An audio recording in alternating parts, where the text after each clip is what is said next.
entrepreneurs, movers and shakers in the industry. They're gonna see their name pop up Welcome to the and People of then Power Show, it's gonna say hosted see what in we tag you.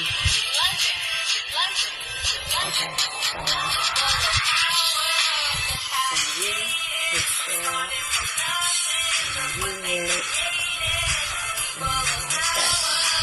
There you go. Have a look. You just look at the R. Keep your eyes. People of Power Show. The People of Power Show. Hey everyone, the People of Power Show. Wait a minute, I had a surprise. Hold on, I'm trying to find it. It's so funny because I was trying to find a radio version. Yeah. It ain't no radio version, but you know, I said I'm gonna play just a little bit. You know, I'm like, Lord, let me mute this. How old you think I was when I made this song? 16. Oh, close enough. Really? What? 17. 17. Okay. 17, yeah. Remember that? I started out, yeah. And nobody. That's the dirty version. I know. I'm about to. You know. I just want to give a little intro. That was so much fun. I just want to give a little intro Yeah, real yeah, quick. yeah, Unfortunately, I did not have the radio version, but it's all good. It's all good. I cut it off just in time when it got a little nasty. So you mean you was a little nasty little thing, and you was underage?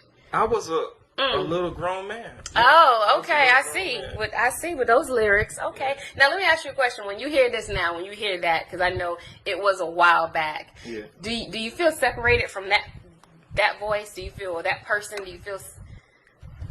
No, I don't feel separated. I mean, for me, the music, I came into the music because it was fun to me. It wasn't about the money, about, the so-called politics that they have with it. It was fun. Okay.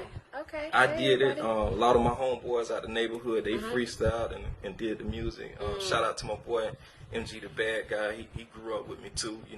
We all came up doing music. Make sure I'm not missing it was our passion. It was something that was fun.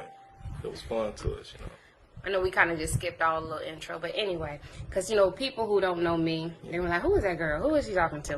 Hi, everybody. I'm Kitty London, host and creator of the People of Power Show, and every week I sit down with movers and shakers, CEOs, entrepreneurs, celebrities, community leaders, people who are doing amazing, amazing things, and Michael Lewis is giving you 100, 100, 100. So what we do is we interact on the show. We don't want to just talk to each other, and you got your people out there who love and support you and want to say something to you, maybe haven't seen you in a while, and say, oh, that's Suave Smooth, hey, I ain't seen that dude in so long, because we have these reunions sometimes when people come and check the show out, and I'm sure like I said, I don't know the last live you did on Facebook Live, but you're gonna have people. I'm gonna tell you a secret. Okay. I don't know how to go live. I have no idea how to go live. And I'm going to tell you what happened to me when I was in Sri Lanka. Boris is saying, what's up? Sarah, who? When I was in Sri Lanka. Sri Lanka. So we're going to talk about all that. I called myself venting. And a lot of people know what happened. And I was venting about the massage parlors and how they was doing this and doing that. And I fell asleep and my phone went live. And that was like the first time I ever went live, and it was just hours of live of me snoring and grinding my teeth. A lot of people don't know I grind my teeth in my sleep. I was grinding my teeth. Really? I was snoring. So that's your live all the way until my phone just went dead. And everybody was listening. They was like, man, she must have gave him a happy ending there. It must have put him to sleep. It was so embarrassing and funny at the same time. But that was like the first time I ever went live, ever. Okay. And I don't even know how it happened, because I don't know how to go live. It was so crazy. Okay, well, that won't happen here. We're going to have you, awake and talking and interactive. Wow. Okay, well, this is the second time you'll go live, and you'll know what's going on. All right, so for the people who don't know you, I know you call yourself on Facebook Jeremy James, a.k.a. I would say Suave Smooth. If you were brought up in Palm Beach County, or as the others would say raw Vera. You know that voice, you know the song, what they do. It was one of the biggest songs in Palm Beach County when you heard it. And the last time we heard it actually was at the Blackout. Shout out to Lolly. They played it. I don't know whether it was DJ Mo who played it, but somebody played it. They was jamming that night. I know I saw Pup, so shout out to Pup, because they had it rocking that night at the Blackout. Yes, they did. And I don't even think they knew I was in there. They just dropped the song and the crowd just, went crazy. They was dancing. And I was like, yeah, how did that make you feel? Well, I like when they drop the song without knowing that I'm there. Okay. And they doing it organically. I don't like when they say, oh, Suave. I ain't really an attention type person. Really? I never been that type of person that Mr. is crazy First about place attention on the freakum dress.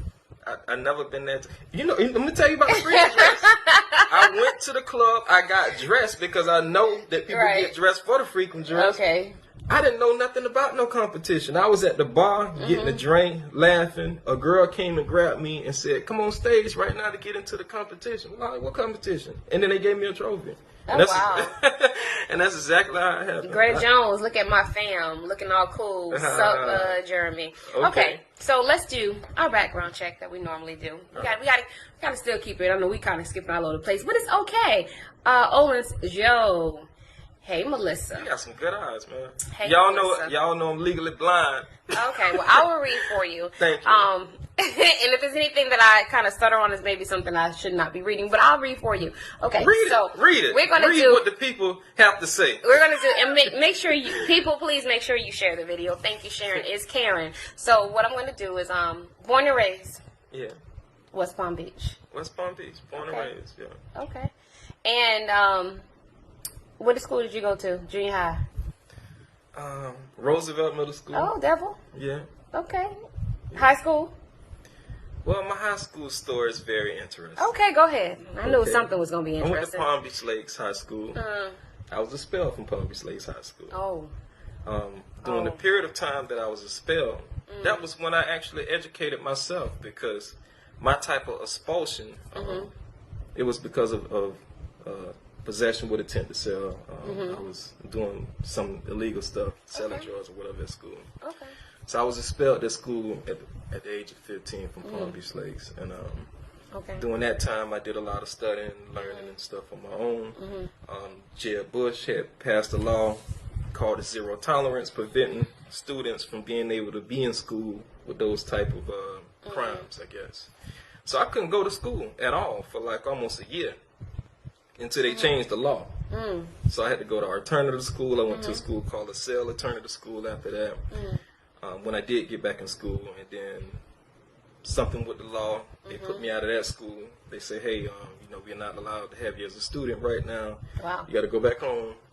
I did more studying, learning, studied esoteric philosophies, occult philosophies, all world religions, all that time at the age of 14 and 15 years old. Wow.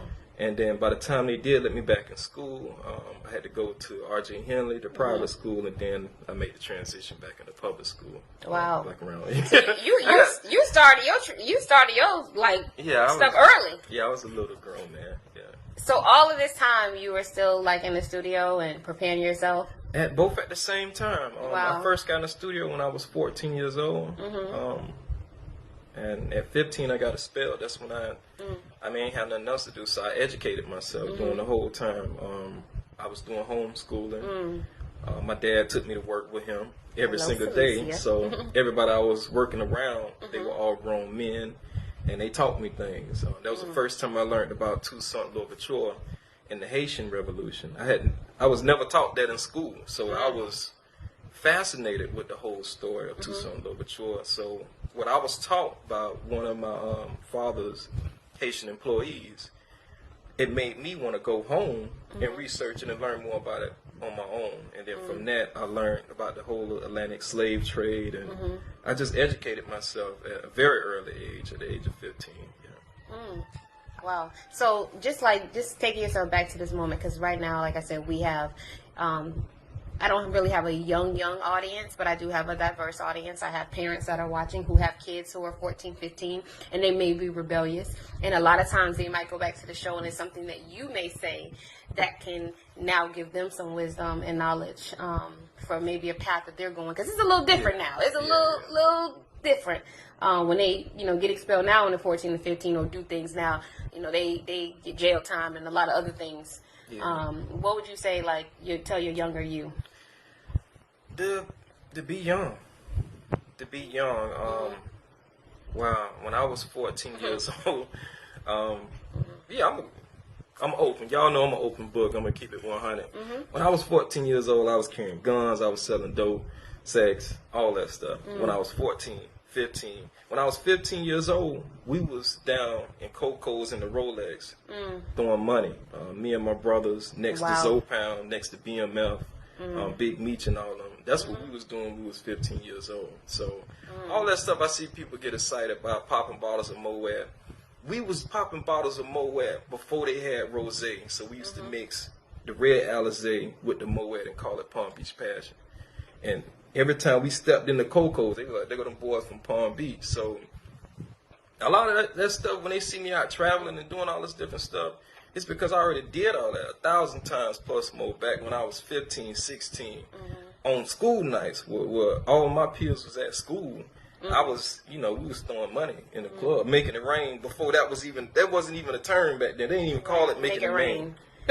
Wow. they didn't even have a word for what we was doing back then, But that's what it was. Let me just Celicia says, speak. I only wish others would do the same, read and study history. Yeah. Michael Lewis says facts, and Celicia says, what turned you around? Well, I think I was born this way. I mean, I hate to say it so arrogantly, but I always had a passion for wanting to learn, for wanting to know more. A lot of people didn't know it, but I had this type of relationship with my father where he would say certain things and he would wait to see the reaction of others. So I remember when I was young, probably like 5 years old, I remember walking in on my dad, having a conversation with my mom and some of my other relatives and telling them that, about his experience when he saw his father after his father had passed. And he saw his father on 2 separate occasions. At that time, I didn't know that my dad had medium mystic abilities. And that's why I was never able to see anybody that had passed away or anybody else had never seen it. So a lot of people thought, oh, he was just telling wise tales.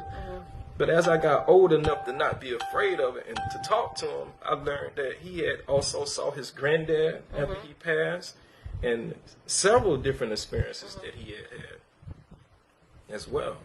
Yeah. So you, so I think when she was saying, I guess that's the second question. So when you were young and you were rebellious, like, was there a wake-up call? Or just this is like after maybe we skipping a little too far. Maybe we're going a little far. No, that's fine. Because I guess you said what made you turn around. So right now we're in the 14 to 15, and then now you're recording. So obviously then you got the song What They Do. Yeah. Because you were like, what you said, 16, 17? Yeah. And then... But back to it, I never changed anything. This is always who I was. I think with the music stuff, with people in general, sometimes we put labels on things and like to label people and say, okay, we're gonna put him in this box. He's a thug. He's this and that because he made this song. To keep it real with you, I made What They Do, and that was just something I did for fun. And then I made several other songs, hundreds and hundreds of other songs, expressing my personality, through my music. But I'm not a What They Do type of person. Right. And that was just the one that hit a lot. I mean, a lot of people were just familiar with that song. Yeah, I don't even know how to dance. I don't know how to slide to the right and slide to the left. But you know what Lil Mama looking tight. You know what that is.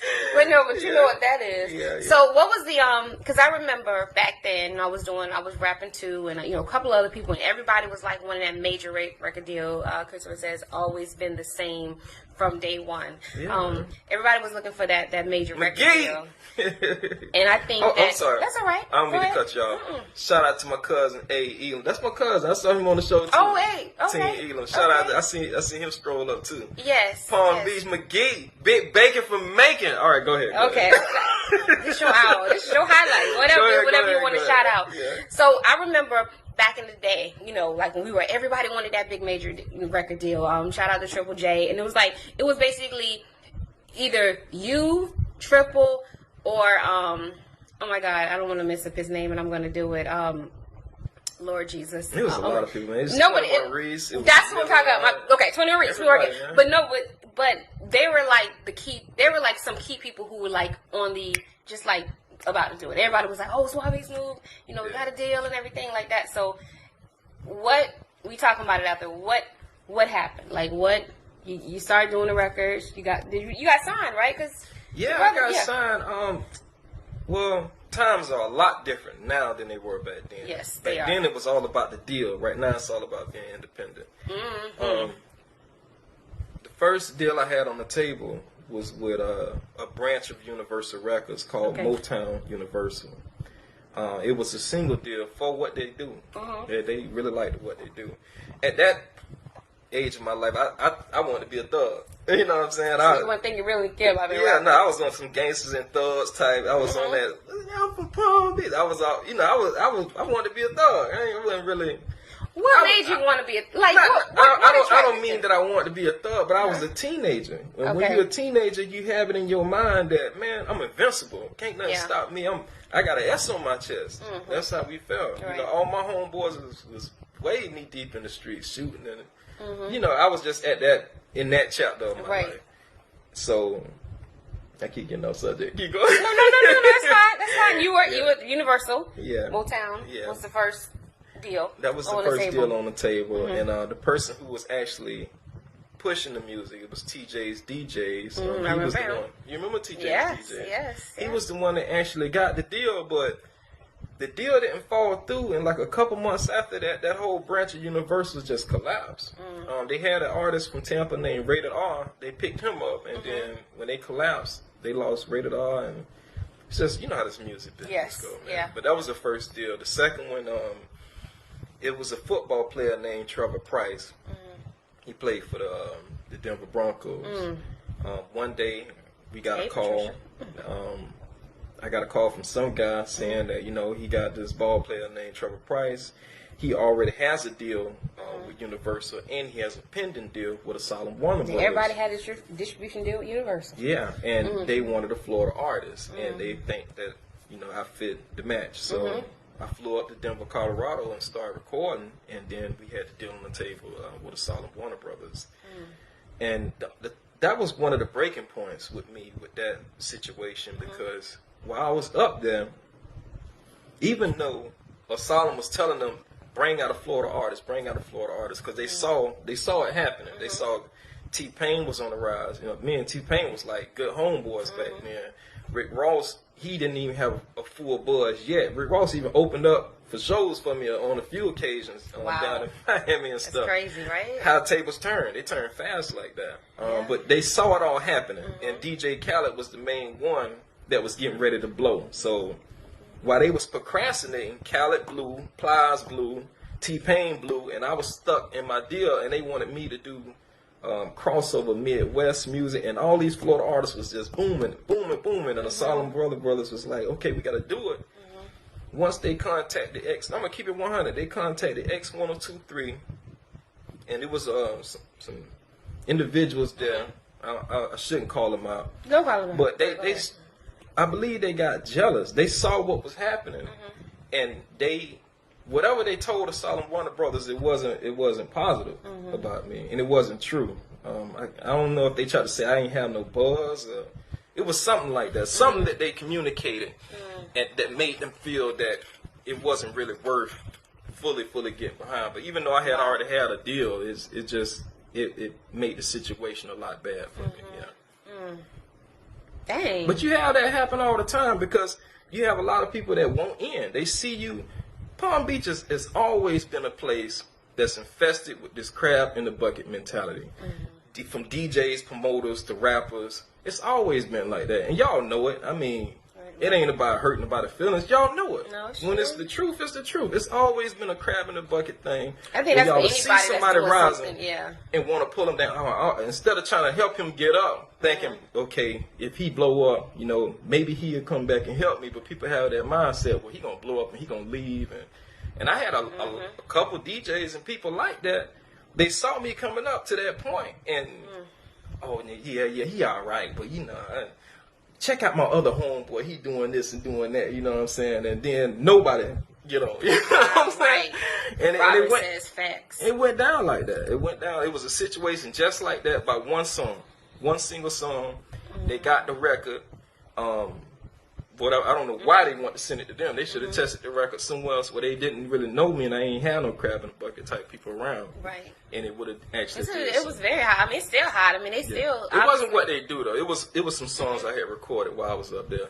But a lot of people didn't know I ghost wrote songs for Radio Disney. While I was with them. Yeah, it was a nice little situation. But at the same time, because I didn't have the plug, and they do this a lot in music, they offered me a deal. I was dead broke. I'm up there recording. I had just had my first child. I'm not working. I'm actually living off the music. I'm living off shows, but I'm not releasing music because all my music belongs to them because I'm recording in their studios. So now I'm depending on them to feed me now. So now they gave me the deal with Radio Disney for me to ghostwrite songs for them. And I'm ghostwriting songs and producing records. But they don't want to give me no publishing. We'll cut you this deal, but it's like this. You know, for $3,000 a track, you can ghostwrite and produce these records. But the good thing, we may or may not choose the song, but we're going to give you the money up front. So for somebody that's dead broke, I'm 21 years old. Okay, well, you're going to take it. Yeah, I mean, you take that now. Yeah, look, I mean, $3,000 song, we may or may not take it. But I'm going to tell you what happened later on. This is 2006 I'm talking about right now. Wow. I'll say, I can't remember what year it was. It was a few years back. I heard one of the songs. And it was totally different from the way I wrote it and produced it. But it was, I don't know if you remember them songs. You gotta push it to the limit. You probably remember that Radio Disney type crap. But anyways, but that was some of your stuff. It was some of the stuff that they took and flipped it, but they could do whatever they want right, to because they own it. They own it. And whoever got that publishing off that, man, they ate real good. But yeah, a lot of that. High School Musical. That's what the name of those people. Musical, yeah, yes. A lot of that stuff. I was the one that wrote and produced a lot of that stuff. A lot of it. Wow. Yeah, but they cut me. Patricia's like, wow. A lot of people. I never spoke on that ever because I kind of felt bad about the whole situation. I used to feel. Well, no, I felt like I let a lot of people down because I felt like. Had things been a little different, you know, I probably could have got my publishing off of that and been a millionaire. So I felt like I let my family down. I felt like I let my homeboys down. And a lot of it ate on me a lot, man. A lot of people don't even know, man, how you know, I was married at the time and all that type of stuff. I felt like it affected my marriage, everything. You know, sometimes people just need a break from all that type of stuff, man. Well, I'm glad you're letting it out.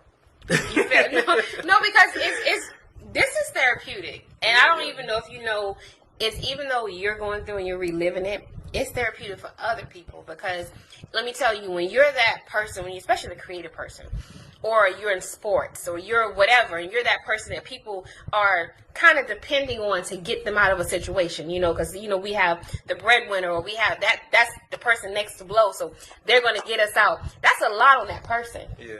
That's a lot of weight on that person because they feel like whatever I do or whatever I don't do is going to affect everybody under me. Yeah. So, I mean, for you to feel that way, that's saying that, you know, you really loved your family and you really loved, but it wasn't your fault. Yeah. You had no control over that. And I understand as a man how you want to be the king but, you know, it just wasn't meant. Yeah, and I understand I'm glad you said that too, because that was something that I learned through spirituality was timing. Timing, yes. Timing is everything. And I later realized after all of that I was being guided to do other things. I had always had an interest in spirituality, and I further developed myself with that and had various different experiences. I remember when I dropped my mixtape, Florida Nigga, Volume 1. I had 8 Ball and MJG, features with T-Pain, all that on that mixtape. That's when I was up there recording in Denver. Right around the time I released that was when I had my first past life experience. And that's when I knew for a fact the power that we have as spiritual beings. That the average person don't even know they have a soul because they suppress that knowledge. They suppress it through religion. They suppress it through TV. I don't, personally, I feel like they guide humanity to be like organic androids. Work, eat, sleep. I don't want to say the S word. I'm trying to keep it clean. Repeat. Right. You know? Right. And no, that's true. I had my first past life experience when I was recording that mixtape, and I saw myself in Atlantis. I didn't know anything about Atlantis. Atlantis, is that the Bahamas? The mythological Atlantis. The advanced civilization. Okay. I didn't know nothing about it. I knew of ancient Egypt, but I saw entities in that experience when I was in Atlantis that were worshipped in ancient Egypt during that time. There's so much to go into. We could be going on and on and on forever just talking about what I saw. We're gonna get to some of it, but I know the big thing is when we were talking about about the hard drive. Yeah. How you lost all your songs. Yeah, I was getting ready to release an album. It was coming out very good, but it was.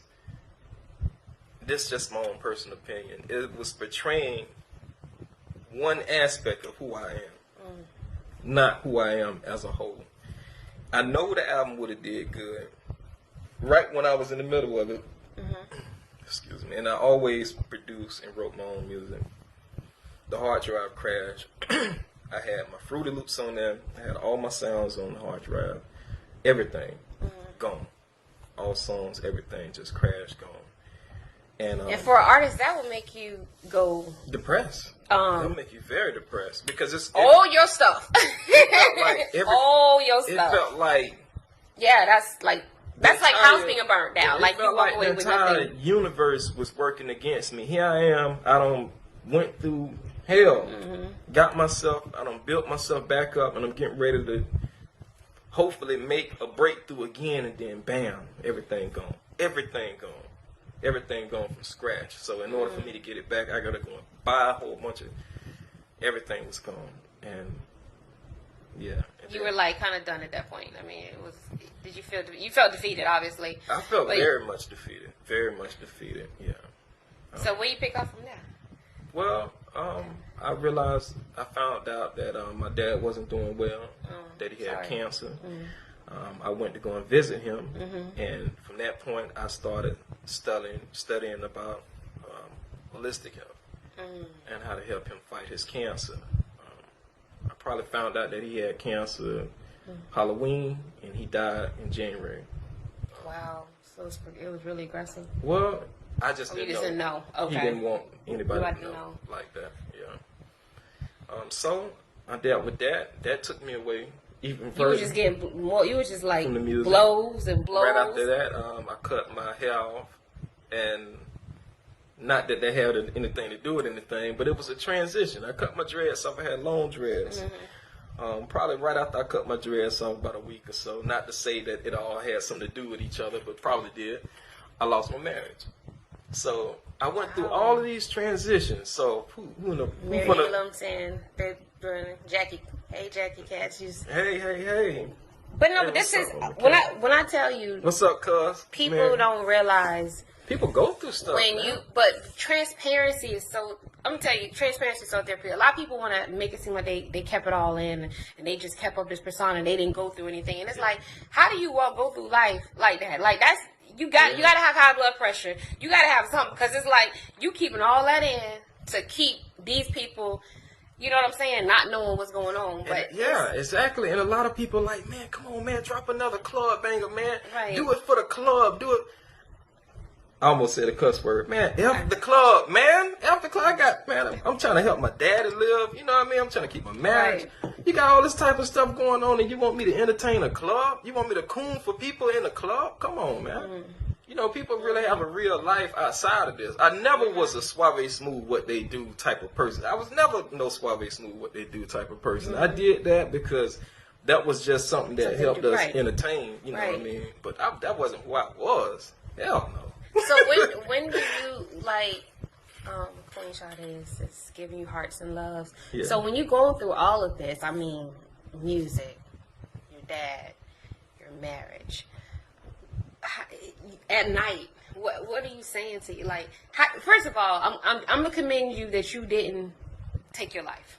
Yeah, and that's another thing. See, because I almost did. I'm feeling that. Life. No. I'm feeling that on you, and I'm glad you didn't do that. Because no, I didn't almost take my life. I would never do that. But I almost lost my life because when people go through stuff like that, they start looking for ways to what's the right way to say it? To escape. Yeah, to medicate themselves. So, yeah. And even though you might not have tried to do it, but it was going to that. Yeah, I was working all day. I was getting off work and I was drinking all night. And sometimes I wasn't even realizing it, but I wasn't even going to sleep. I was up 24 hours. And one night I blacked out coming home from a club. There used to be some club in Palm Beach Gardens. I forgot the name. And all I remember was coming across that bridge on Palm Beach Gardens in 95. And then that was all I remember. Next thing I know, I woke up in the middle of an intersection. And it was these 3 women, police officers. They was banging on every window. Get out, get out. I got the gun on my lap. And I got a bottle on the side. And they was like, man, you must be going through a divorce. I should take you to jail right now. I'm like, where the hell am I? You don't even know where you are, huh? What time did you leave the club? Like 3 a.m. It's 6 o'clock in the morning. I was blacked out for that long in the middle of an intersection. And I didn't know how I got there. Yeah, but you got somebody asking you oh, okay. Is Shife Carbine your family? Well, I came up with Shife. You know Big Shife? Yeah. The producer.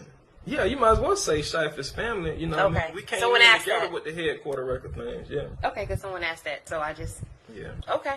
So, anyways, I went through that little experience, man, and then you know what helped me the most? Focusing on what I love. And I just had a homeboy. He decided, he made a post. And he was hinting towards the way that he was giving up with life. And he was done with it all. And that's what I told him. I say, you know, nothing else matter. I'm going to tell you what do matter. Them kids that love you. And everything in this world that you love. That's the only thing that matter. That's what changed everything. I sat myself down. I said affirmations every single morning. Okay. I love myself. I love my house. I love everything that I have, and I appreciate everything that I have. And this is what I will do. I will travel the world. I will go to every single place that I always want to go to. I will have abundance. I will be successful. I said that. So you start speaking life into your situation. I said that every single morning when I woke up. I couldn't afford to travel the world. That's crazy. Who in the hell? You're right. Because it's who would even imagine that they would be able to travel the whole world? Next thing I know, I was in Egypt. Next thing I know, I was in South Africa. I was in Peru. I was in every single place. So what was your? And that's what I was going to ask you. What was your first major destination that you went to? You said Egypt. The first major one, yeah. First major. So you just woke up one day and said, "I'm gonna go to Egypt." You know what I did? I woke up one day and priced it. Okay. And then I stopped going to the club. Oh. I stopped binge drinking. I stopped let me see what else I can cut. Cut my cable off. Stop paying for cable and stuff. I just cut back, and then next thing I know, I could afford it. And then coincidentally, like I said, I felt like I was always led. The price that I paid for that Egypt trip was the lowest price I ever seen. I've never seen it that low even to this day. I paid about like $890. That's low. Listen, for a multi-trip flight, not just to Egypt, that took me to Egypt, London, which I went to Stonehenge from there, and Amsterdam. All of that for almost $900 round trip. Yeah, that's what I paid for that. Wow. So a lot of things, I mean, I believe I manifested all that through my affirmations. It says true. Sometimes it costs less to travel internationally than to go to Disney. Yeah, it do. Really? Than to go to Disney? Yeah, wow. It do. I mean, yeah, even flying right now to Arizona or anywhere in the U.S. like that, a lot of these places is probably just as expensive. So Egypt, that's because educate us now, because everybody not gonna go to Egypt who watching. Yeah. Those with the pyramids. Yeah, that's okay. That's with the pyramids. Yeah, Cairo, Egypt. I ain't gonna lie, that look Photoshop. I was like, did he really go there? Well, a lot of people thought it was Photoshop. I don't know why, but the actual pyramids, they are in Giza, but you would fly in through Cairo, Egypt. Cairo, Egypt is the major city. That's the biggest city in Africa. Okay. Giza. And a lot of people think they from the hood and they from the streets. And nah, man, Giza is the slums. Like, it don't get no more streeter than Giza. I ain't never seen nothing like that before in my life. And did you go with tour guides when you went, or you were kind of I got up and I went by myself. Oh, Jesus. I didn't make no plans. I didn't even check to see if I needed a visa. Luckily, I did need a visa, but they provided it for me at the airport. I didn't even know that. So you went to this slumlord place by yourself? Yeah. Because on the anniversary that my dad died, that was when I flew out. Yeah. So you had to dress, obviously you had to dress, you couldn't dress like this there. You the and, guy, and you would have came back, say, right? Why you dressing like this? Why you dressing? Nigga, I'm trying to survive. Right? You don't want nobody to know who you are. You gotta like blend in with, because if you went like this, you would have made it out of that. But you know what? I always wanted to embrace these different cultures, but when I went to Egypt, I dressed it like that because, yeah, I want to blend in. I didn't want to look like I had no money. I didn't want to look like, listen, man. Travel there in the pages of the book in the National Geographic. It's not that bad compared to Brazil. What happened? She was talking about Brazil. She said it's not that bad. Compare it to Brazil. I've never been to Brazil, so I can't speak on Brazil. Oh, okay. Yeah. But wow, so... And you know what's crazy about Brazil? I was supposed to fly into Brazil, but I didn't research to get my visa, so I didn't go. What did you take back from Egypt when you... Yeah. Well, it wasn't what I had thought. Like, when I got there, I saw it was no police. No police? No police. It was no red lights. They have little patrol officers, but they only patrol, like, the government buildings and all that type of stuff. No state troopers, none of that. So it's just nonstop traffic, 24 hours. That's crazy. You might walk and turn around. You might see somebody walking around with an AK-47, but he might be like a patrol type person or something like that. Yeah. You have a question, Andre Williams. Should Palm Beach have a recording school or Hall of Fame? Would you do a Palm Beach Got Talent?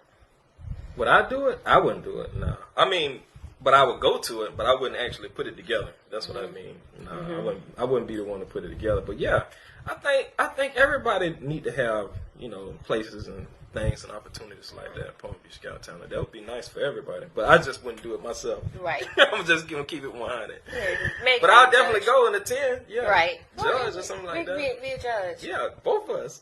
Okay. So the Egypt experience, did you learn anything historical about I'm gonna tell you humanity? I'm gonna tell you something very weird that happened to me. Tell us. I had all these thoughts. I used to be one of them type of people who was into conspiracy theories and all that type of stuff. Yada yada yada. Yeah, I was kind of I was intrigued. What they call the woke people? Okay. Yeah, and that's okay. I hope nobody never classify me like that as a woke person. But I went into that pyramid. You went inside of the Great Pyramid. Okay. And I had all these thoughts, black people built the pyramids and this and that. When I went inside that Great Pyramid, first of all, the outside looks nothing like the inside. I was raised and grew up on a construction site. That's what my dad did his whole entire life. So I could walk into any house and tell when an addition has been made, or a house has been remodeled, as opposed to it being built. Whenever they built it on the outside, that probably happened around 5,000 years ago for during the reign of Khufu or whoever. whatever happened on the inside, that was not built by black people. I don't care what nobody say. The precision, the cuts, the weight of those granite blocks, where the granite blocks came from. They came from all the way from Aswan, Egypt, which is like a 12-hour drive. And they didn't have cars during this time. They claim they put them on boats and sailed them up the Nile River, but some of these blocks weigh up to 100 tons. And you know what a ton is. That's pretty big. Some of the cuts for ventilation in there are so far, probably stretched about a good 100 feet straight up.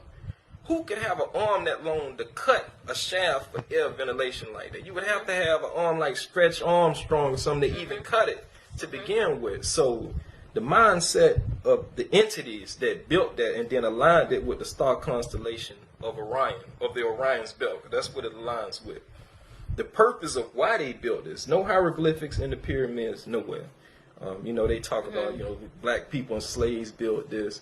If they built it, tell them to build it again. Tell them to build it right now. If they built it, get all your tools together, get your cranes together, and build it right now again. They can't do it. So what's your beliefs? Like, I don't have any beliefs. I base everything off what I know. Right. In order to have knowledge, you must know. Believe is, you know, you so have. So you think man didn't build it all? I believe man helped remodel it. Okay. But it was already there before the Egyptians. It was there during the time of what they call Tetzepi. That was during the times when the gods ruled over the planet. You're going to make some people Google tonight? Yeah, Google. If you feel I'm wrong, Google. No, but I'm just saying. You trust Google. They trust Google as their God. I'm going to tell you something straight up. It's stuff in Africa you cannot Google. When I planned my trip to South Africa, I was Googling my A off. I'm trying to stay clean as possible. Right. It's stuff in Africa you cannot Google. You got to go to these places to learn. Those pyramids align with the Orion's belt. The Sphinx align with the constellation of Leo. Those are facts. During the time when it positioned itself in that actual position. I don't care. I ain't gonna say who did it because I wasn't there. Right. But whoever did it, it's just like this. If human beings and slaves did it, then those human beings are 10 times more smart and advanced than we are today. So either we got stupider, is that's what we trying to say, that the people back then were smarter than us. They were so much smarter than us that today we got stupider. We got weaker. We less. But they say we evolved from the technological advance. What you know? Right. But the hieroglyphics I did see, they spoke about Sirius, the star system of Sirius, about their gods came from Sirius. That's what I saw when I was there in Egypt at the Museum of Egypt. There's a stone called the Ben stone. This stone is shaped like a small pyramid, but it tells a story of when these gods came from Sirius B down to the earth. There's another tribe in Africa, in Mali, Africa, called the Dogon tribe that also talks about these beings who came from the star system of Sirius. Matter of fact, they based their whole calendar system around Sirius. Now, Sirius B wasn't able to be seen with our naked eyes. Probably, you still can't see it. We had to have telescopes, but it wasn't really like discovered like that until, I can't say the exact year, probably like around the 1800s or something like that. So this tribe knew about Sirius B for over 4,000 years. That's my Uncle James' son. They had this knowledge. So a lot of people try to discredit them because they saying this tribe, they didn't have telescopes and all this type of stuff. So how could they have all this information about a star system and about these beings who they called the normal, who came down and taught them about all this information? And not only did they say that Sirius B was a binary star system, but that it was also a trinary star system that consists of 3 stars, a Sirius A, a Sirius B, and a Sirius C. We just found out that it was a trinary star system in 1995. Wow. So you studied this prior to going here? Because this is a lot of knowledge. When I was expelled from school, I began studying. So the language that they speak... I'm 35 years old now. That was over 20 years ago. So when you went up there, obviously the language, there was a language barrier. How are you communicating? I listen. Oh. And then I learned, They would always tell you, like, you know, the way Rosetta Stone work and all this stuff work. If you go to another country, you can learn the language and catch on faster than when you're in your own country and constantly hearing English. When you constantly hearing Arabic and stuff, I mean, I can't remember it all right now, but if they started speaking Arabic around me, it's certain words that I'll pick up and understand what it means. Right now, the only thing I can mean was Habibi. Right. My love or something like that. I just remember the dude, Sharif, kept saying it to the girls and stuff. Wow. He was saying, hey, Habibi, Habibi. But that's what you know. Okay, I'm gonna answer. Okay, hold on. Andre says Palm Beach Got Talent event should be you, Triple J, and Eddie Green. Food for thought. Yeah, Eddie Green, a good host stuff for real. Just keep like, okay, well, you know, never know. You never know. Do it. Somebody put it together. I'll come. I definitely. Palm Beach definitely has talent. We just need more consistency and more unity. Palm Beach has always had talent, all the ways from the times of Cooley C. What about script writing and everything? What about script writing? He said, you write scripts? Like movie scripts and stuff like that. Right now, a lot of people don't know it, but I'm really big into documentaries. That's really all I watch is documentaries. So if it's documentary related, that's something that I'm into. Kira says, cousin, hey. Hey, what's up, look, cuz? What's going on? So did you find out, did you find out about the, I don't know if to say find out is a great word, but about the afterlife in Egypt? Was that another country? No. I told you I had my first past life experience way back in 2008 around the time I was doing and I had a lady tell me, because they call it past life regressive hypnosis. Yeah. Okay. And I went somewhere. I don't know if I told my Facebook people this, but I went somewhere and it was a lady's house and she was around. It was other entrepreneurs or whatever, but she did it, and I was like, "What is this?" Because I'm a little intrigued, with the astrology and things like that. It does intrigue me a little bit. But she told me that I was a cat in my former life. This is what she told me. Now I'm like, okay. She said, "But you're not any cat." She said, "You were among the pharaohs," and I'm like. But I had to look back. When I used to live in Boston, my mom, we had cats. And I always had a connection with cats. Like, it was weird. I was the only child, so I thought I was just weird. Because, like, my cats were like my brothers and sisters. But I've always had, and I got my makeup done one time. And the artist was like, you look like a cat. So I started laughing. Because when she said that, I'm like, damn, you might be right. Like, I was kind of like a little on the fence, like, this lady must be crazy. But then in the back of my mind, I'm thinking, there may be something to what she's saying. Well, I will say this. A cat being, maybe, meaning as a, like, Sekhmet or Beset. But an actual cat animal, no. Because the animals, they have their own line of evolution, just like humans have their own line. So, but then I'm gonna have to Google that. You will always be a human. You won't be a cat in the next life. And I'm just saying that based off my own studies. I have seen myself in several different past lives. I was never an animal, a dog, a giraffe. I was never a monkey, a gorilla, none of that type of stuff. But I have seen myself in several different past lives. It's not magic. There is a form of hypnosis called past life regressive hypnosis. Anybody's capable of trying it. Anybody's capable of tapping into their higher self, their spirit. This is not nothing that you have to have a specific ability to be able to do. We all have a soul. We just have to utilize the soul. It's just like a baby crawling. If adults always crawl, babies would think they're supposed to crawl. I hate to use the word government, but I gotta blame somebody.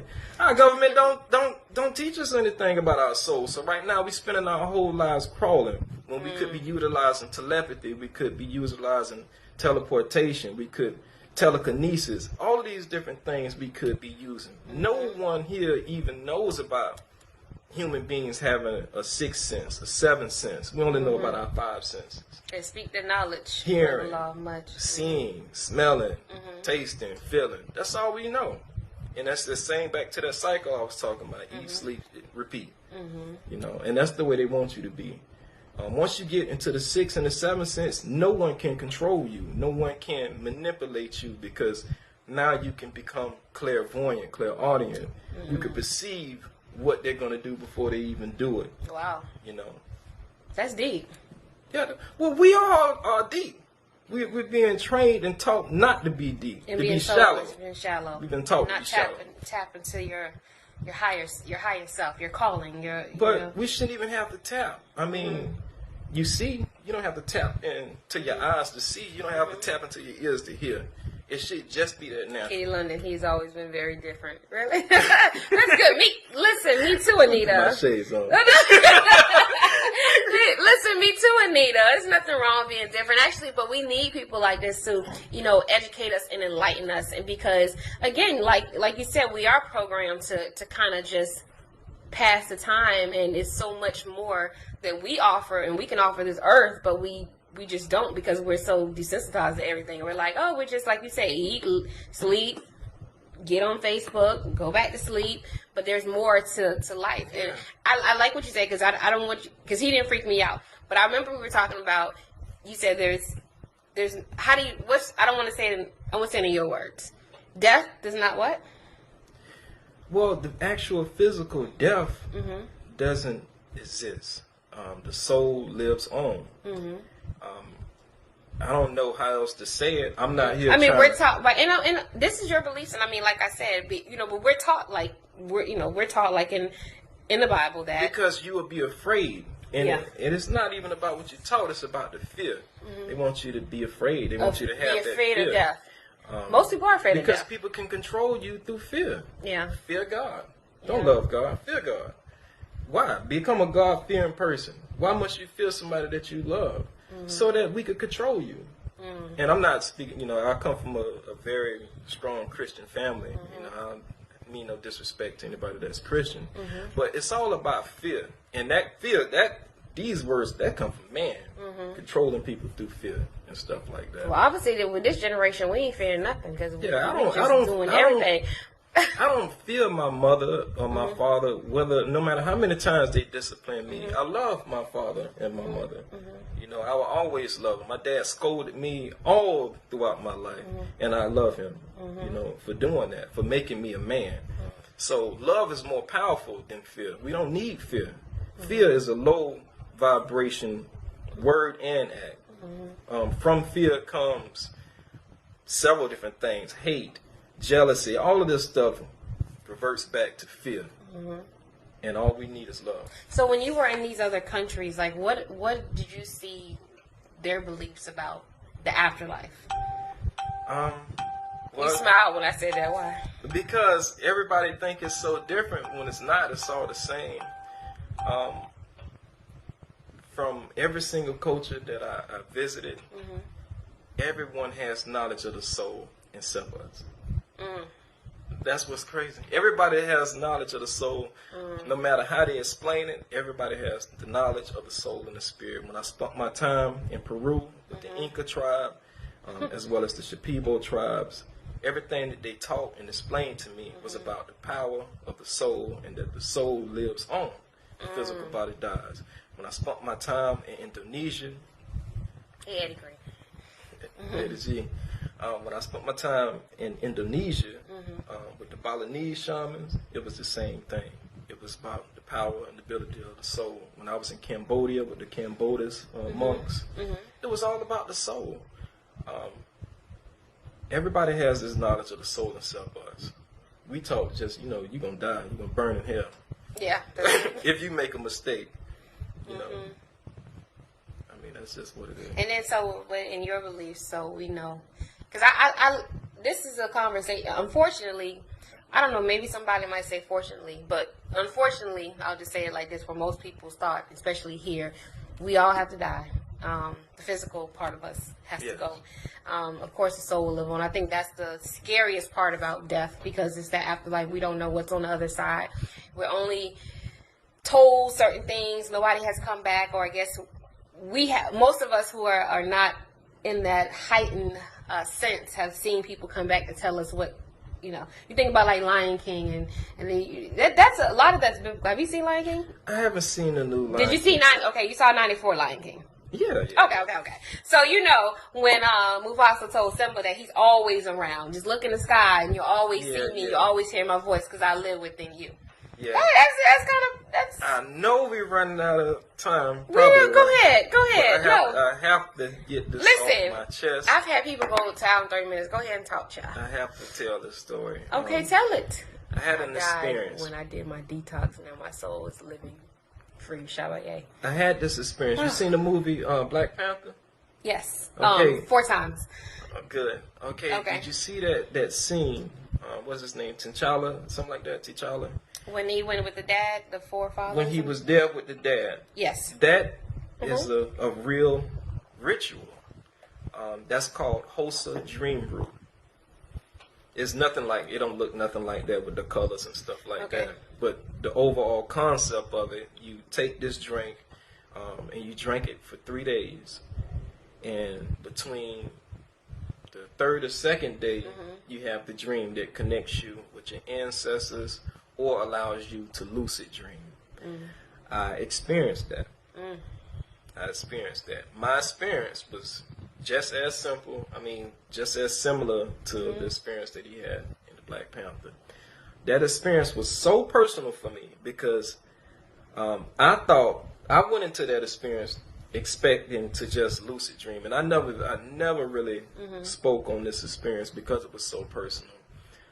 He just dropping all the jewels, and I feel so humble. Anybody is welcome to try it if you want. It's not a drug. All it is a root. It's called Hosa Dream Brew. You can drink it. You drink the froth off of it. The Hosa tribe has been drinking it for thousands of years, but it's a part of their rituals. All of this type of stuff is considered sacred. This is plant knowledge. A lot of these plants teaches us a lot of things. There's a lot. Within the next couple of years, we're going to learn about plants and the power and ability. Is it healing? Plants. Yes. Plants are healing. Anyways, I hope the story don't be too long. But I had this experience, and it connected me. It connected with me with my father after my father passed. And I never told nobody this story. And he scolded the hell out of me. Boy, did he scold me. Wow. And he told me, first of all, he told me that I had no clue what I was dealing with the forces of the spiritual world and how serious it is. And it's nothing to play with. But my mindset going into that experience was that, okay, I'm going to go on this mission, this journey. I'm going to get all this knowledge, and I'm going to just tell everybody. And I'm going to expose all these secrets. That was my mindset. And he basically told me, why would you want to die? Why would you want to risk your life to try to give knowledge to people who don't care, who not even ready for it? These people don't, everybody on their own path. Wow. Whenever they ready for the knowledge will be there. They can tap into it. Don't risk your life for these people that won't even remember you after you dead for this stuff. That's what my daddy told me in that experience. And ever since then, ever since I had that experience, I was like, they can have it all. I'm on my own right now. If anybody want to talk about this stuff, we can talk about it. But he was right. He told me he had to help spare me on 2 separate occasions because other entities in the whatever realm you want to call it, supernatural realm, they saw what I was doing, and they didn't like it because they didn't want me exposing certain things. Certain stuff have to be kept secret for certain reasons. Like you said, that sounds like Uncle James. Yeah, Uncle James scolded me to the T. He scolded me from the rooter to the tutor. And I asked him, is the path I'm on is the right path? He told me straight up, I can't tell you what path to be on. It's your life. And he told me the only reason why I was able to even communicate with him right then and there at this point in time because he hadn't crossed over yet. And the reason why he didn't cross over yet because he was waiting on my mom. That's what he told me. Wow. Yeah, and I never told nobody about that experience because it was so personal. I came out of that experience feeling like I should never even had that experience because basically that's what he told me. This realm is supposed to, everything is set up the way it's supposed to be. You're not supposed to be able to contact me. This is not what you're supposed to be able to do. If it was like that, then you could pick up the phone and call me. Exactly. Wow. But it was a learning experience, though. But then you get people like your sister-in-law's checking in. You get people who have those experiences. Like you hear people who, let's say they got in a coma and they saw the light and they saw the people that on the end that they love. So I believe it's real. I've never experienced it myself.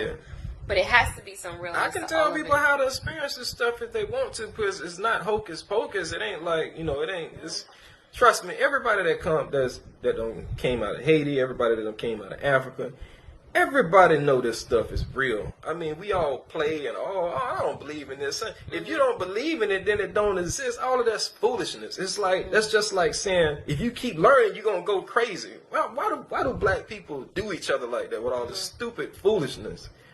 If you keep learning, you just gonna keep learning. You're gonna get smarter. You're not gonna go crazy or no kind of ridiculous crap like that.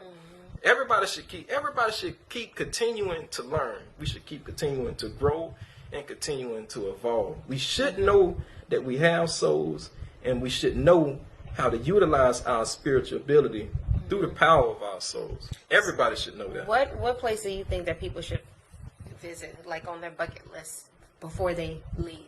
Their it depends on what they travel for. If they want to have a spiritual experience, you know, I can tell very good places for that. If they just want to have fun, I know places for that. Fun, I would say Amsterdam. Amsterdam is 24 hours of fun. The Walden and the Red Light District. That's fun. Spiritual, man, the two most spiritual places that touch me to my heart is Durban, South Africa, KwaZulu Natal. I got my beautiful friend over there, Tumelo. She hit me up every single day. Is that the young lady from your face? Educating me about Zulu culture, about everything. Every day, she's such a wonderful person. So Africa definitely is a place, though. That place that almost brought tears to my eyes when I saw the way they treat each other and the love that they have. Because when I was making my plans to go there, I couldn't research a lot. Like right now, you can't Google what's going on over there. I don't know why it's set up like that. But my mom got nervous. It's probably for a reason.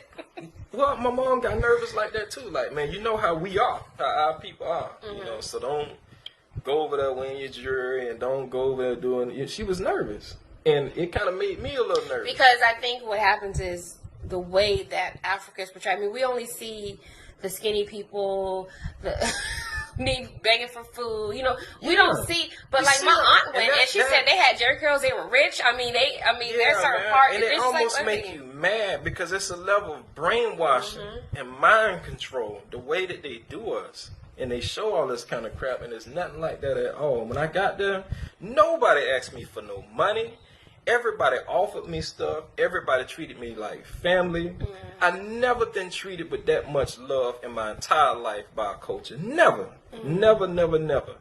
I met this girl. I was sitting at a table, man. They came to my table. They bought bottles of alcohol. They bought hookah. They bought cigars. Everything. I didn't pay for nothing. And that's how they treated me. Where you from? You from the U.S.? Oh, man, they treated me like family when I was over there. Wow. And so you definitely going back? Oh, most definitely.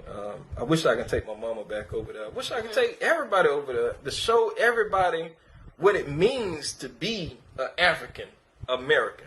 Because we don't really know. Look how we treat each other, how we hate on each other. And, man, they had so much love for me because they had an identity. We don't know who the hell we are. We don't have a single clue, so we trying to be like the rappers. We trying to be like, you know what I'm saying? We want to be ball. We want to stun on each other. Man, I'm going to get this chain. I'm going to stun on these. You know what I'm saying? Right. That's our mentality.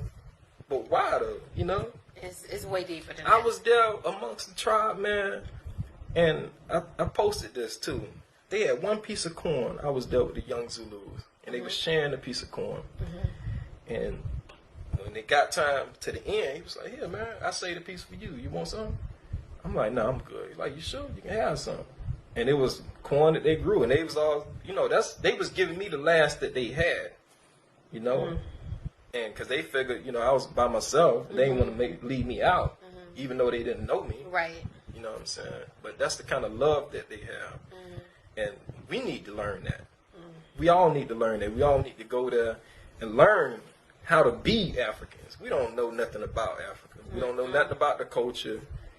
We, like you say, poor people and all this kind of foolishness. Because that's the stuff that we get. Yeah. That's the visuals that we get. Even when I talk to Tumelo, you know, she kind of laughed at it because it's second nature to her to be a queen. You know what I mean? It's second nature to be like that. She ain't got to try to be a queen because she already knows she a queen. You know what I'm saying? She ain't got to, Straight That's up. deep. No, that's deep. We gotta try. We gotta learn and all. How to be a queen. Yeah. So every day I Right. sound like a quote unquote coon when I talk to her because I ask her simple stuff. You know, what does this word mean? Umvelingandi. That means creation in the Zulu tongue. Yeah, little things like that. Americans, we got to get it together. I mean, because I said that one time before. I said, you know, we always use that word queens, but it's like, what tribe will you represent? I mean, you know, you got trap queens, you got drama queens, ghetto queens. I mean, but what, you know, what tribe? Dairy queens. Dairy queens. Oh, Jesus. Drag queens. Yeah, that's true. Drag queens. But it's like, what tribe do you represent? You know, a lot of women like to use that so loosely, but it's like, if you really are a queen, we carry ourselves like queens. We talk like queens. We walk like queens. But like I said, what tribe do you represent? Because there's a lot of different. We just named about 6 of them. Yeah. A lot of different queens that you can represent. Cedric says this is very enlightening. But this is what happens when you travel outside of the United States. And this is why I wanted to get him on the show, because I was just intrigued by, I'm like, this brother's going places, and you can't go that many places without bringing something back. And I wanted you to give us a virtual mind tour, because man, I could go on and but on. I'm just saying, like, all of us are not. You let me know where you want to start. But I'm just saying, I got so much to talk about. Speaking of bringing stuff back, okay, I was there. See, what a lot of people don't know, when I went there. My dad, you know, during the time that he died from cancer. I wanted to learn from holistic healers. I wanted to learn ways to prevent that from ever happening again. I wanted to learn how to make sure that if anybody in my family was suffering from a disease or illness like that, I could help and give them herbs to help heal themselves. With not having to go out and pay for stuff and all that type of crap. So I was there, and as soon as I landed on the soil, I met up with the drivers. Hey man, can you take me to? I learned that the medicine men are called the Inyagas. Inyagas. Yeah. So I found a good driver an Inyaga saved his life. One of my mentors, his name is Cradle Mutwa. Cradle Mutwa is what's called a Singome. English people would translate a Sigome as a witch doctor. But it's not really a witch doctor. He's just a person that has the ability to interact with spirits. Yeah, on a spiritual level. Now, the Inyaga is the person that's the actual healer. Now, you can't just become an Inyaga. That's something that has to be passed down through the family. So the Inyaga that I met, he was like 10 generations in that had been passed down during the time, since the times of Shaka Zulu. His parents and stuff, you know, they came from being those healers that worked on that reign for the kings and stuff. And he took me to his house. His name was Tamadine Yaga too. Man, he gave me so much stuff. I'm like, man, I can't take this stuff on the plane. Man, try. You have to try. That's what he told me. You have to try, and you have to try to bring these herbs back. Wow. Now, the 2 herbs that I brought back, he told me I must take these, and I'm gonna tell you what they were for. He wanted me to take these herbs. They wasn't for medicine. He felt that the thing that Black Americans are suffering from the most is unity. That we're not really united. Every time we try to unite, we tear each other down. He bought me an herb. I can't begin to pronounce the name of it, but I have it written down on how to spell it. It was for promoting unity. That's what it was for. He felt like the healing that we need is on a spiritual level. This herb promotes unity, and everywhere you keep it around, Zulus keep this herb around to promote unity amongst each other, amongst their tribe. They keep all the quarrels and the fights and the beefs away and the jealousy away. They hang this herb around to promote more unity. But you know, it's funny because where you said herbs, there are people, you know, they have candles that they burn for different, like you said, a unit. It might be a unity candle or keep the spirits away candle. So this stuff exists. And Eddie Green saying he wants to keep you around for story time once a week. He is so silly. But I don't care. Let's go all night, bro. All night long, bro. but this is real stuff. Well, plants carry their own vibration. They carry their own vibrational frequency. We are just now finding out about sage, and Native Americans been using sage forever. We just not hearing about it. We heard Nipsey Hussle say he get up and sage now, so everybody, you know, that's cool. You know, that's cool. I ain't down in it at all. it's good to sage. But the reason why you are saging is because sage carries a higher vibrational frequency than the lower vibrational frequency that our thoughts move on. You know, the average person. Enlighten us. How do you sage? Well, sage is actually clear sage, the same type of sage that you cook with. You just take it and you light it, and then you let the smoke cleanse the home. Now that also eliminates bacteria in the air. That's one thing that it does. Science has been able to prove that. But on a frequency level, sage has a higher vibrational frequency. The average human being, we have so many different thoughts a day. No one really knows how to quiet the mind and shut down those thoughts. Those thoughts can be just like a computer. You constantly downloading porn all day. You're going to get a virus. If you're constantly thinking about negative stuff every day, you're going to get a virus. It's the same way. Right. So you got to be able to balance these energies. Where do you get sage from? Well, it's very Whole Foods sell sage. Okay. Because people they'll be like, well, how to get it? Sage sounds like bleach you can get from the dollars. Sage sounds like bleach you get from the dollars. Yeah, no, they sell sage at the Whole Foods. Okay. I go to another place called the Jamar Center that sell all that stuff. Sage crystals, everything. Yeah. The crystals that you wear for different things, like healing crystals? Well, yeah, you got quartz crystals and everything like that. But personally, I'm just saying this personally, the small crystals don't really do nothing. You will notice once you walk into a store, if you close your eyes and you quiet your mind enough, you can feel the crystals that do stuff. You don't even have to touch it. Well, at least I'm at a point now where I could walk into those stores and I could feel which crystals is right. Not the little small ones though, the big ones though. The ones that cost about $1,500, $2,000. And when I say this, I mean, and I'm not, because I know Eddie trying to be silly, Eddie Green. But do you almost feel like when you go to these countries and now you're more educated on all of this stuff, and then you come back to, like, let's say West Palm Beach and you go out, do you feel like almost like an alien? Does that make sense? That's exactly how I feel, to be honest with you. Because I'm like listening to you and I'm thinking, how do you have that so much knowledge now, and you know all this stuff, and then you go back to a normal environment and feel abnormal? Yeah. Right. Yeah. You got to feel abnormal now. Yeah, and it's, well, go ahead. I don't know if a lot of people know, but I am a loner. I mean, anytime people see me, I'm always alone because of that. I'm always in my head because I don't really have a lot of people to discuss this type of stuff with. I mean, occasionally, you may have somebody that just, hey, what's up? Let's meet up and let's talk about this type of stuff. But other than that, I mean, that's one of the downsides of it. You learn from all these cultures, then you come back, and then what? I had that experience when I left Peru, when I had my experience with ayahuasca, and the experience was so amazing. I had this amazing, wonderful experience with ayahuasca, and I came back here, and it was like, wow, we back to this again. What's ayahuasca? Well, I'm going to explain it in two different ways. If you Google ayahuasca, they're going to explain it. You may not even know how to spell ayahuasca.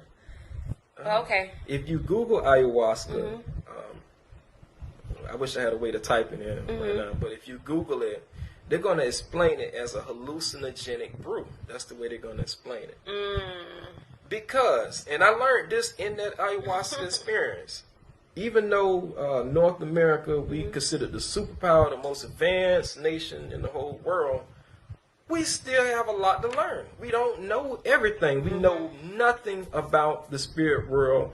We don't know anything about what these plants do that could help us evolve to a spiritual level. We don't know. And we try to explain all this stuff away, confusing the hell out of everybody like we know what the hell we're talking about, but we don't. What it actually does, it opens the third eye. And we hear that terminology a lot. Human beings naturally produce DMT. DMT is in all type of different plants, spinach and everything, but we can't really access the DMT unless we have something else that's called, I think, a MOAI. I forgot what the scientific words is. But that inhibitor allows the DMT to open the third eye. The pineal gland. When I say third eye, that's just a slang. It's called the actual pineal gland in the mind. When that pineal gland opens, what we see as reality, we're able to see higher. It taps us into our 6 and 7 senses. Our eyes right now, we can only see at 60 frames per second. human beings. What else exists beyond that? You know, what can we hear beyond that? We don't do nothing. Before I could write it, he said it. Okay. What do you say? He said the more we learn, the more we realize we don't know nothing. We don't. He said it before. We don't. Knowledge should always be continuous. We should never just pick up one book and say, okay, the end. Once I read this from the beginning to the end, I know everything. You don't. You have to keep learning. You have to keep evolving. Our destiny is in the stars. We're not meant to spend an eternity here on this planet. We are meant to advance, evolve, get to a point where we get this technology and get off this planet and then see life throughout the cosmos. Wow. I learned that throughout. So do you from your education, your knowledge and things, do you think that once we leave, we see our loved ones again? Of course. Or is it different? If they haven't already crossed over. Now let me tell you this also. Okay. There are many cases where loved ones have passed, grandparents, children have been born. Those children were able to tell the parents everything about when they was young, when they raised them. Those are documented cases because those grandparents reincarnated and were born into the grandchildren. There's several cases like that. I mean, you all like Google that because there's so many different cases. Yeah, wait a minute. I'm going to explain it again. Okay. Say your grandmother passed away. Okay. Your grandmother died. You have a child right after. Okay. The child is born. By the time the child start talking, the child start telling you stuff about when you was a baby.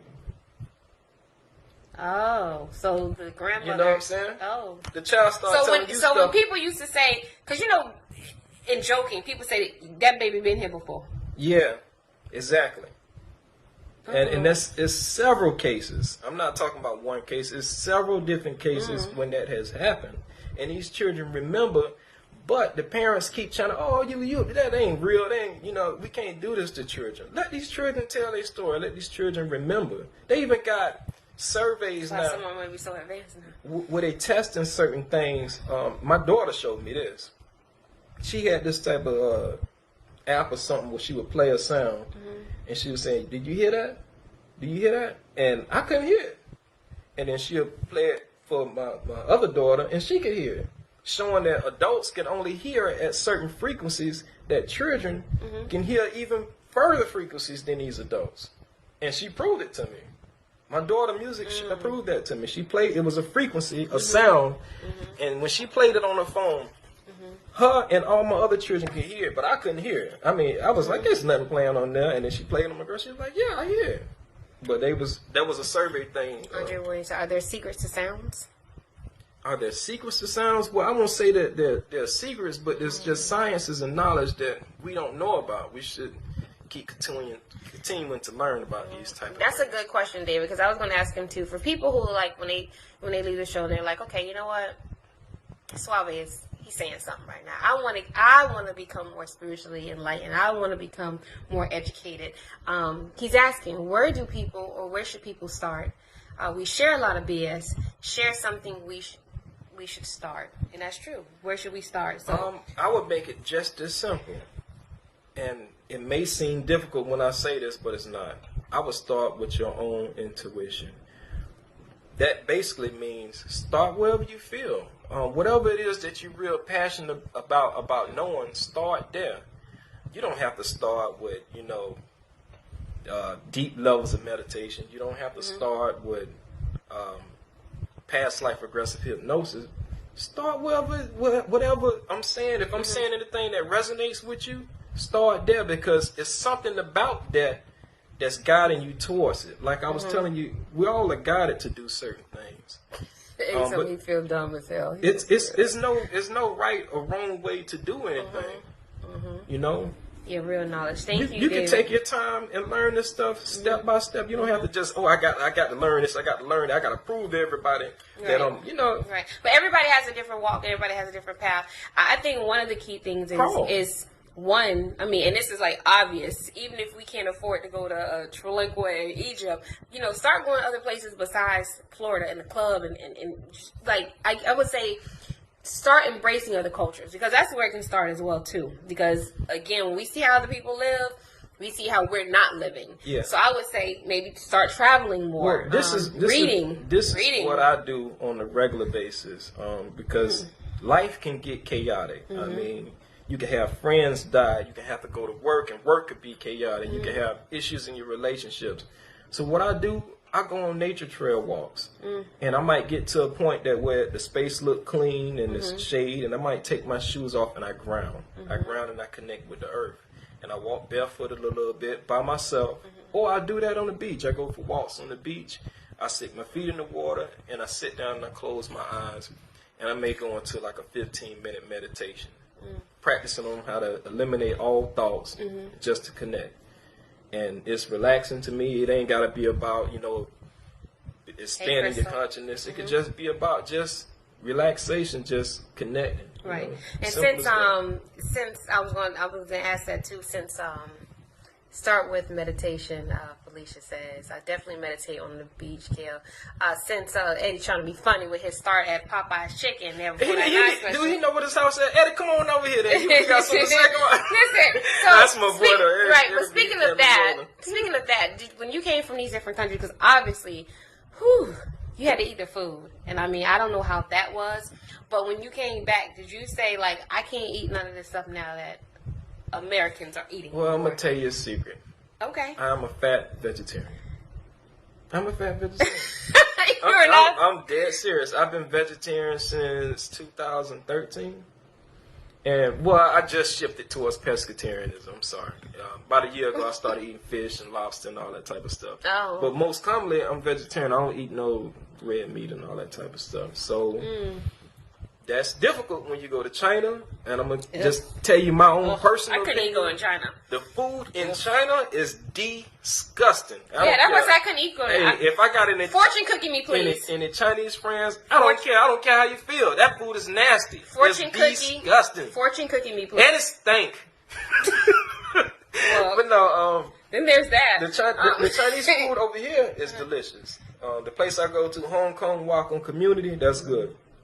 But the food I saw over there with all the tentacles and all the scorpions and the bugs, it just I would die. With me being now, I would go over there. Vegetarian, that's a good diet place for me. Like, I need to go over there for like 6 weeks. I would come back 30 pounds smaller. Yeah. Because it would be water and fortune cookie me, please. But the best fortune cookie. I saw eat fortune cookies and water. The best food I ever had traveling though, it was in Cusco, Peru. They cooked Kel. some really good food in Cusco, Peru. I mean, it was delicious. Bali food is very good. And Amsterdam cooks some really good food. I think you really feeling Amsterdam. That was man, so Amsterdam.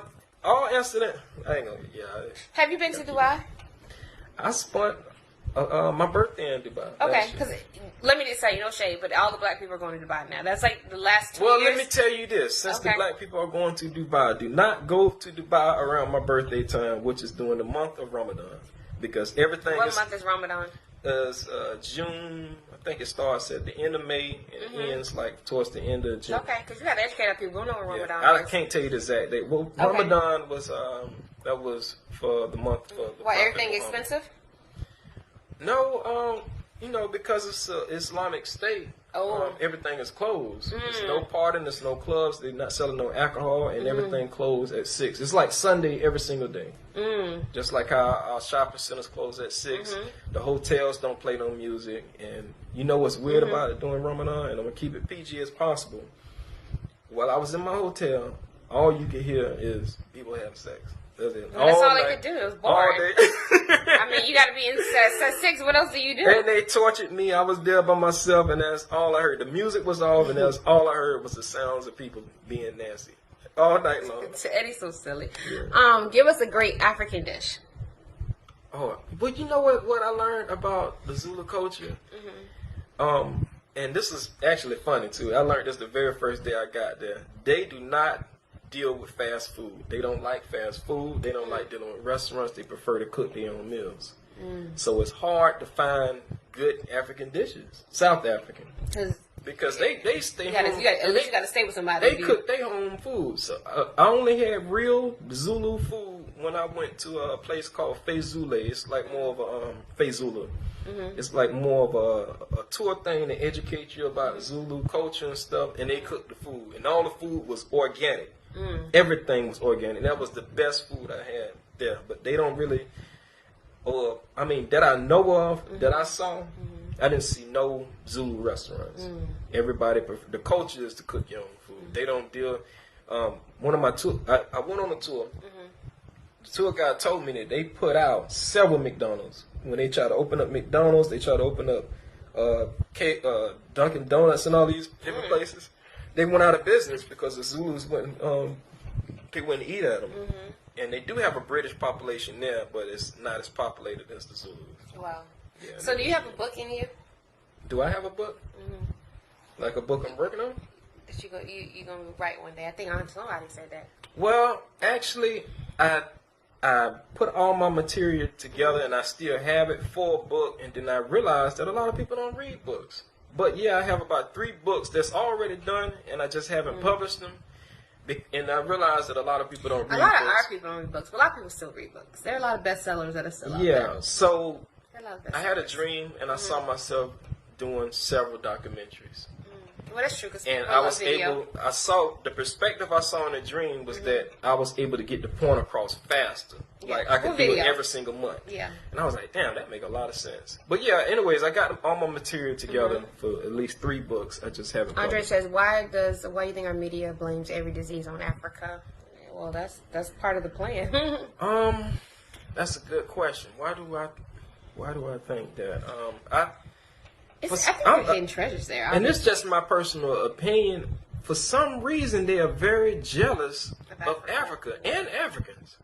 They're very jealous, and I'm not saying that in a racial way but you at think all. that Because not my bad, not jealous, envious. It's hidden because, like Envious. you said, It's you envy. can find really, really good pictures. Like you said, a lot of stuff is not even It's envy. Googleable. That's a word, but It's when they love you so much, they hate you. You know what I'm saying? Because Africa got all the natural resources, all these different gems and tons. But think about it, Andre. Think about it. Think about this, though. If you think about it, if we tell you, don't go to this place because it's ridden with disease, it's ridden with AIDS, it's ridden with poverty, it's ridden with flies, it's ridden with disgust, why would you go? Now I'm gonna tell you another thing too. Why would you go? But if you said it was beautiful and it was majestic and it was enlightening, then you would be. One other thing that I strongly believe, and it's just as what I feel and personally believe, I don't think they really want African Americans connecting with Africans. Yeah. I don't think they want that union forming. Because we have the power over here. We have the influence all around the world. Everywhere I went, they're influenced by us. Yeah. And we scared to go to these places. And man, I remember I was asleep on the plane flying into Thailand when I went to Bangkok. And I had a layover in Hong Kong, and I'm flying. And I woke up. All I did was fix my chain. I stood up and fixed my chain. Every single Chinese person on that plane got up, took their phones out, and started taking pictures of me. So what the hell I did? And then one of the stewardess on the flight, she came and said, "Oh, they believe you are a celebrity because we don't see a lot of handsome black men." She called me handsome too. Oh, okay. Okay. Hey, hold on, let me go. Okay. Listen, man, I'm a movie director. You know I got this film. But yeah, she say they think that you all are celebrities, and when black people come here. Especially by themselves like that. So when you came and then you got a chain on. Yeah, you going in these places and you going by yourself. Like you're not going with an entourage. You going by yourself. One, like you said, I think you were led because safety. You played it close. Yeah, I'm sure in a lot of instances that you came back safe because that and you going to some of these places, they would have been like, "Oh, I know he a tourist. We got to get him." Yeah. And our president ain't signed with no terrorists. Yeah, but they showed me so much love in South Africa. I mean, the love they showed me it made me teary-eyed, man. It really made me teary-eyed. When I went to that medicine man at Nyaga's house and he gave me all that stuff and he wanted me to be a leader. That was what I got. Well, it's basically like he wanted you to become an ambassador. He felt like you would be the portal to tell people what needed to be said. His message, and he told me this. He said, "Hello." I filmed him on camera. He said, "Listen, man, brothers and sisters, we love you. We love you. We are disconnected." And we want to bring that unity back.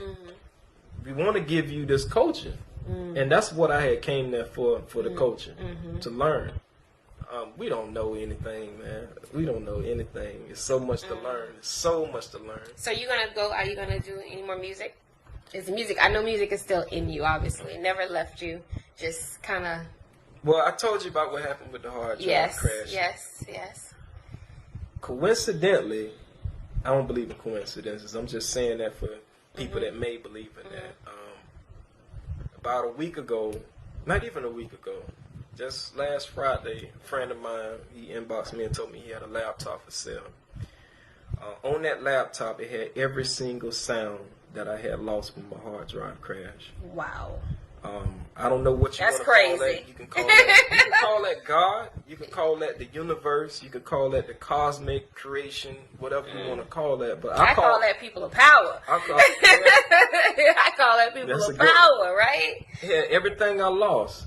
I got that laptop, and then about a couple of days after that, somebody told me about a person that would be able to repair my actual hard drive that was damaged. I hit that person up, and he fixed it.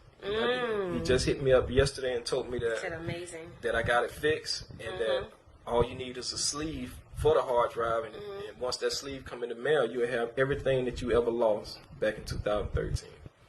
So all my sounds, everything will be to me probably by tomorrow. But that's actually a good lesson just in itself, because it sounds like the universe almost put you on pause. It's like, okay, I'm gonna let you believe send him around this this is world. destroyed, I'm right? gonna have him educated in all these different cultures. And come back and then I'm gonna give him everything back. Right. And now let's see what happens. That's crazy. So I don't know. I don't know what's gonna happen.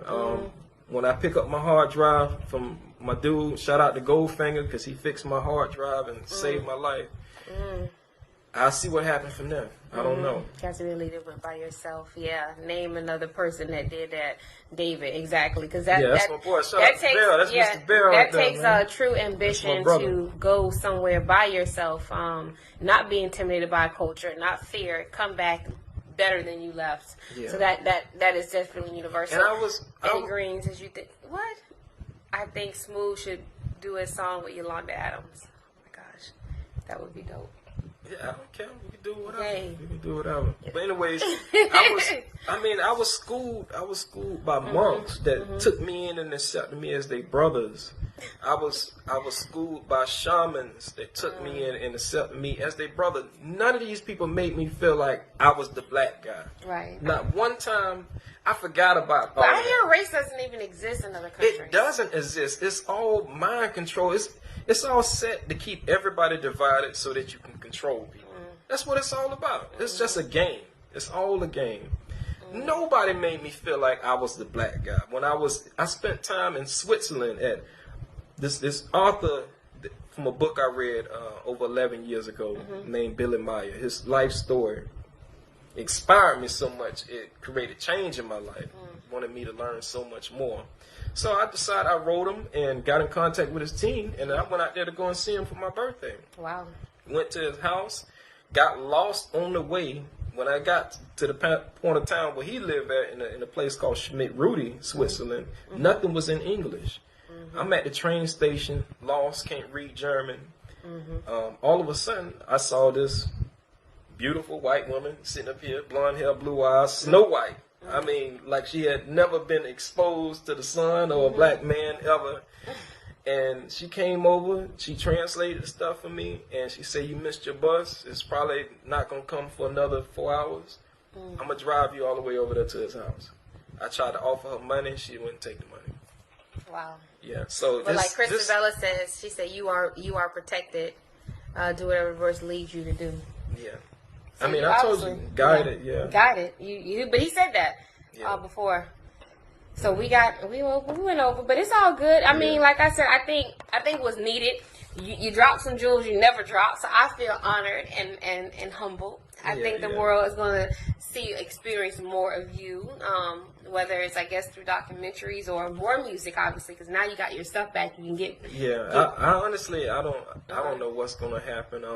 I had got to a point where I try not to be so hell bent on making plans. I mean, I make plans, of course, to be responsible, but it's okay to allow God to intervene, if you want to use that terminology, to allow the universe to flow as it's supposed to flow instead of fighting against it and becoming depressed. Why this not working? Why I'm having all this resistance in life? Sometimes, fall back. Let everything just fall into place. I mean, if I could do it all over again and go back to Egypt for the first time and all that stuff, I would. Man, that was a magnificent experience that I had. Right. Going to Peru and having that experience with those shamans, and I can't even get into the ayahuasca thing because we'll be here until tomorrow, But no, and I just, like I said, I really wanted you on the show because, I mean, I'm sure you have enlightened some people with your experiences. I'm sure, like you said, you have so much that you can speak on. But I just wonder if you can sum it up. I always say people with power, so you're on the show now, a lifetime member. I need you to lead people to superpower. And I'm sure that you probably have a whole bunch, and you dropped so many jewels tonight. But honestly, if you could sum it up just a little bit, what do you think people need, like a power that we need to take forward?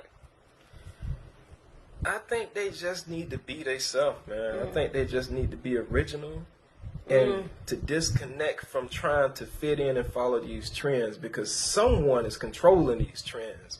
As you see with these young rappers now, it seems like more of a push to become more feminized and stuff like that. And that's no disrespect to the gay community or anything like that, but I just think that people should just be themselves. Do whatever makes you happy.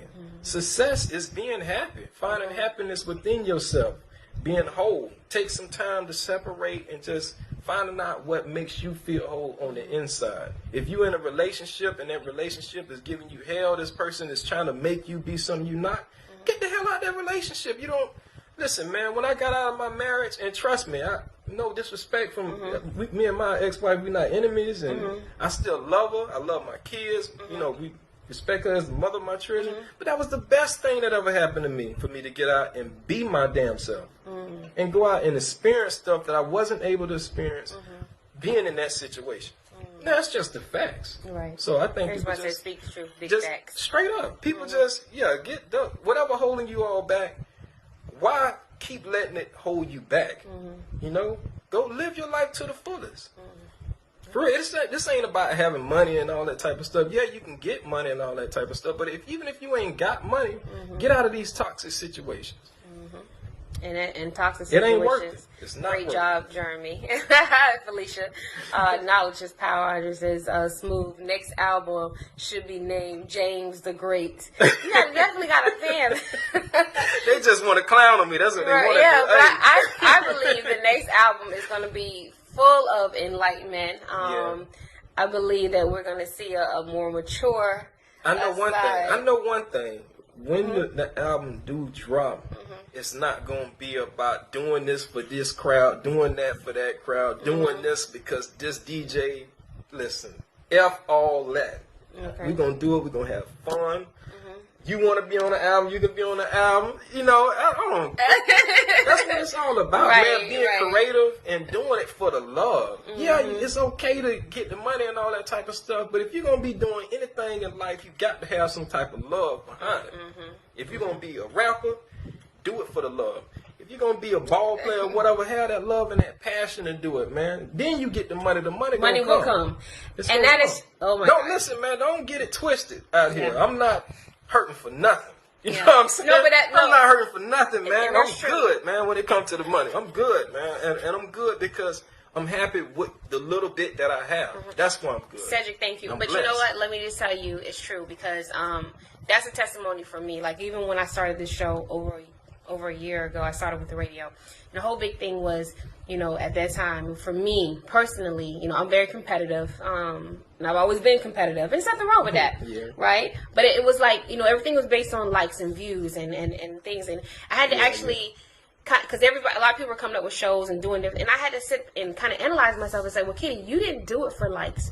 You didn't do it for views. Exactly. You had a purpose. God gave you a purpose. God gave this to you because I wanted to highlight individuals that I felt, and that's what's gonna make you better, right? That were not being given the platforms that they deserve. Exactly. Because Palm Beach is so cliquey. Palm Beach is kind of like the popular people get all the notoriety, and it's like, but the underdog and these people who are doing great things and have been scratching at the surfaces, kind of got ignored. And I know, but I took it upon myself to sit back and look at all these great people that had great stories, that were great individuals, that were superheroes among us. And I watched them too. Right. And I was like, that's my mission. I want to highlight these people and I want to give them a voice. I don't care if 100 people are on this show. I don't care if 2 people are watching. But it's going to impact their lives. So I stopped thinking about views. I stopped worrying about it because it was the impact. And that's why, and like you said, the money will come. People are like, oh, well, you're going to be doing this for free. I've had so many doors open just because I volunteered my time to help other people tell their story. Exactly. And it's come back to me. You do what you love. You love it. Exactly. This money thing, all of this is a game. This paper. That's one thing I learned from those shamans in Peru. These people don't base their lives off paper and money. Money is paper to them. It's just a whole illusion because they have all of their natural water. We never even drunk real natural water before. All our water is in bottles and all this type of stuff. It's full of chlorine and fluoride and all this kind of crap. These people drink real water. They grow their own food. They don't really need money like that. They get money, for clothing and some certain needs, but their lives are so balanced. And that's what we don't have. We have to have that balance in between. It's okay to floss. Listen, I like to get dressed up. I like to hang out. I'm not no preacher, pastor. I'm not saved. I like to go out and have fun. It's okay. You balance your life. Balance, but you have a balance. But you're something great. You taught people a lot tonight. Money is a trap, and that's true. Thank you, Kel. Thank you. Yeah. Thank you. Plant the seed. You will always reap the harvest. And that is so true. And like you said, you do it. The money will come. If you do it for money, you always chase it. Honest to God. I swear. When the first thing you think about as a business is like, you always chase it. You're never going to have enough. Yeah, relationships too. There's a lot of women out there just with men because the men got money, and it's going to never work. It will never work. It's always going to collapse. It all will. Yeah. So I want to thank everybody for joining us tonight. I know it's been a long show, but the ones that stayed in the paint with us, as you said. A lot of people going to watch it after the live. I mean, but it's okay. So shout out to all of y'all too. I know y'all going to be watching as soon as this live cut off. Y'all because y'all don't want nobody to see y'all. Y'all are crazy. They kill me with all that. But it's okay. Yeah. It's okay. We're here for the people. I'm the servant for the week. So tomorrow I will be sitting with the CEO of Primetime, and that's a Children's Services Council sponsored and funded by them. Next week I will be sitting with Mr. Jerome Hutchison of Akaba, and he's another powerful mover and shaker. When I read his bio, and sometimes I don't like to read bios, and people say why, because you need to know, but sometimes I don't like to get intimidated by words. I just like to sit down and talk to you as a person, because when I get with your credentials and I start like ooh, I can't say that. Listen, I like to have real dialogue. I like to not be intimidated by the person I'm sitting next to. So a lot of times I won't read all those bios because I'm like, listen, at the end of the day, they are people. But he is quite a mover and shaker. And August is a big month for the men. I have no women on my show, but all the men that are coming. So ladies, I don't know if they're single or not. I don't ask those questions. But he's single. So go in his inbox tonight, ladies. I ain't say all that, but I am single. Yeah, and definitely have to be enlightened. I'm feeling like Wendy Williams right now.